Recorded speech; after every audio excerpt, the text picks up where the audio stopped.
साथियों देखिए, पूरे देश में हाहाकार मचा हुआ है। बहुजन समाज के लोगों के साथ अत्याचार, अन्याय रात दिन हो रहा है। हमारी बहन बेटियों की आबरू इज्जत लूट ली जाती है। हमें मोछ रखने पे हत्या कर दी जाती है। हमें घोड़ी चढ़ने पे हत्या कर दी जाती है।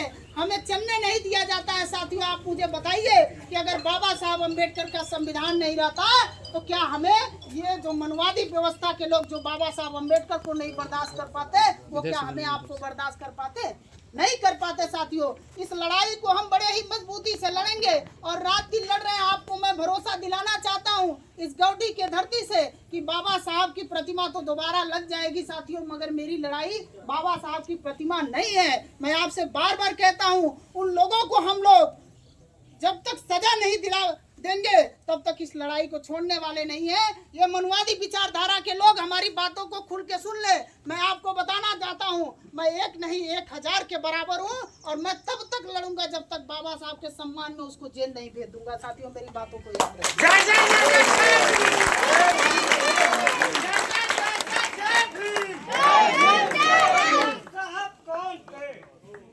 और मेरी बातों को बड़े ध्यान से सुनिए। आप लोग कोई भी इस तरीके का कार्य मत करिएगा जिससे किसी भी व्यक्ति को दिक्कत परेशानी का सामना करना पड़े। और हम लोगों के बीच में प्रशासन, चौबेपुर थाना, सोलापुर थाना और एसीपी महोदय जी हम लोगों के बीच में उपस्थित हैं। मैं उनका भी सम्मान करता हूं और सम्मान के साथ साथ निवेदन भी करता हूं कि आप इस पे कड़ी से कड़ी कार्रवाई करिएगा, वरना मुझे प्रोटेस्ट करने में, आंदोलन करने में कोई समय नहीं लगेगा। साथियों, मेरे बातों को याद रखिएगा।